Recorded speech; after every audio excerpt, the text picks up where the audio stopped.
Gedung KPK ini meskipun terlihat di sini sudah mulai kondusif, namun massa masih tetap bertahan di sini. Begitupun pihak kepolisian yang juga masih terus bertahan di sini untuk berjaga-jaga. Ditakutkan ada serangan susulan begitu. Dan memang tadi kronologisnya sebenarnya ini awalnya demonstrasi ini berjalan dengan tertib dan juga dengan damai. Ini diawali dengan adanya gerakan Hidupkan Masyarakat Sejahtera atau gerakan HMS. Yang ini ada ratusan orang di depan gedung KPK. Ini dengan damai mereka juga membawa alat musik, bernyanyi begitu.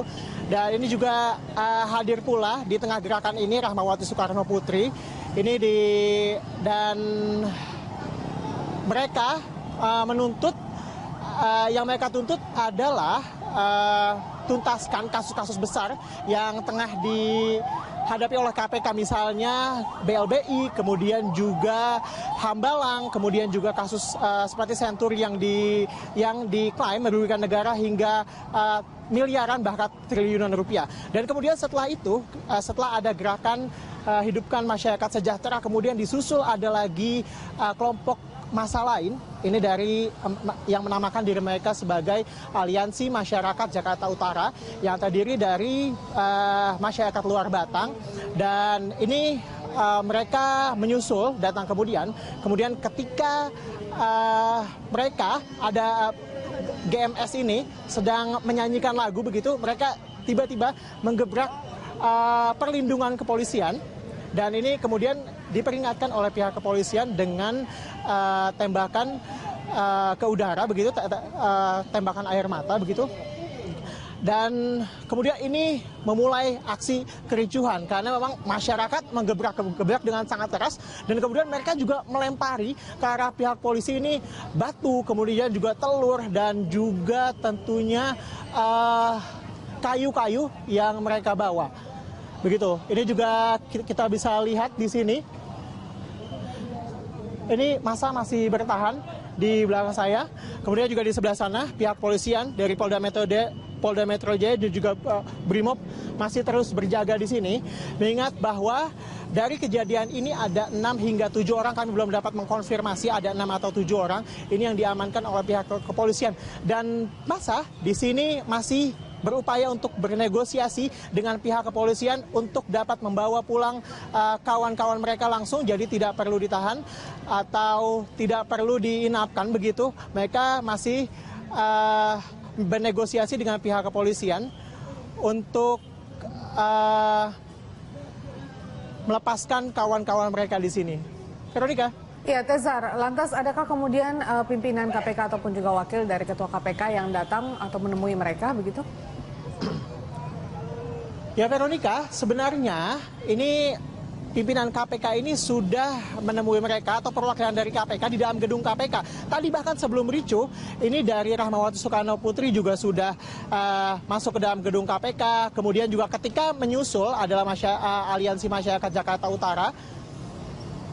Ini kami juga belum mengetahui apakah sebenarnya sudah ada dari gerakan Aliansi Masyarakat Jakarta Utara yang sudah diterima, karena memang yang memulai keributan adalah gerakan Aliansi Masyarakat Jakarta Utara. Dan berikut kami memiliki cuplikan dari gambar bentrokan yang terjadi beberapa waktu sebelum ini.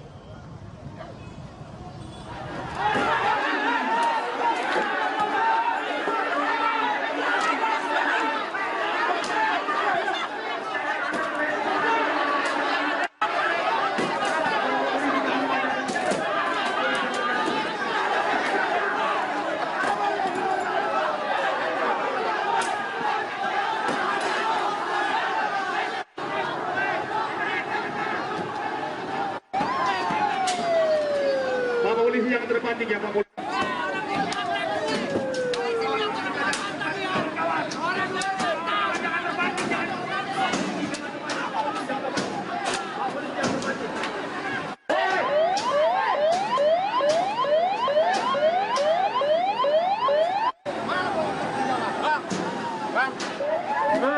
Udah.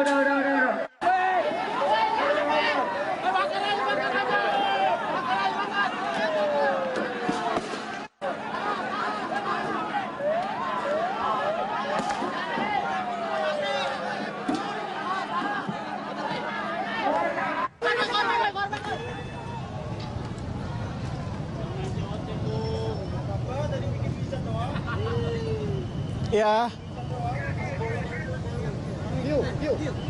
Demikian, Faye. Tezar, Anda masih bisa mendengar saya? Pertanyaan terakhir saya adalah setelah kemudian perwakilan dari pengunjuk rasa bertemu dengan pimpinan KPK, apa kesepakatan yang sudah disepakati sebelumnya? Karena unjuk rasa masih tetap berlangsung begitu, Tezar. Ya, Faye, dapat kami luruskan kembali bahwa di sini ada dua demonstrasi, Faye. Yang pertama adalah gerakan Hidupkan Masyarakat Sejahtera ini yang sudah diterima oleh pimpinan KPK tadi. Salah satunya adalah ada putri dari Presiden pertama, Rahmawati Soekarno Putri, ini juga yang sudah masuk ke dalam gedung KPK. Dan sementara yang kedua, ini adalah Aliansi Masyarakat Jakarta Utara yang hingga kini kami juga belum mengetahui apakah mereka sudah diterima oleh pimpinan KPK. Dan dari dua kelompok masyarakat ini juga tentunya mereka memiliki tuntutan yang berbeda. Jika Aliansi Masyarakat Jakarta Utara ini menuntut bahwa KPK harus menuntaskan kasus-kasus besar yang dihadapi oleh KPK seperti BLBI, kemudian Senturi dan juga Hambalang.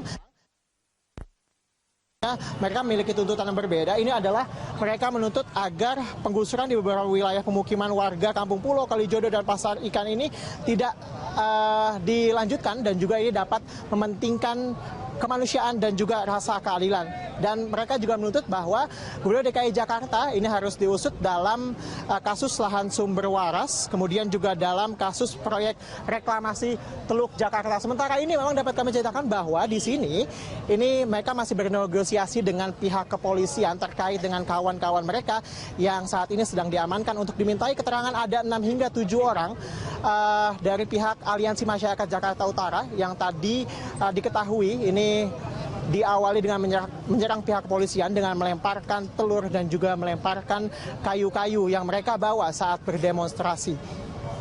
Ya, Faye, sementara itu memang di sini juga kepolisian dan juga massa masih terus berjaga di sini. Faye. Baik, terima kasih Tezar Aditya, selamat bertugas kembali. Dan pemirsa, demikian tadi laporan dari reporter Tezar Aditya dan juru kamera Amin Subarkah dari gedung KPK Jakarta. Dan News Update akan kembali 1 jam mendatang. Sampai jumpa. Eksekusi terhadap ratusan bangunan liar yang berada di lahan milik PT KAI Daop 4 di Semarang, Jawa Tengah berlangsung ricuh. Akibat kericuhan itu, 7 orang polisi dan sejumlah warga lainnya terluka.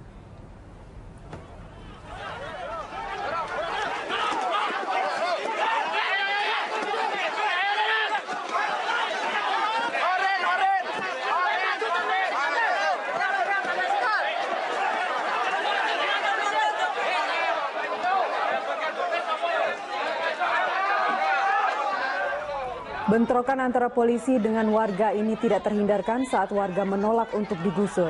Mereka berdalih penggusuran menyalahi aturan karena belum ada keputusan dari pengadilan.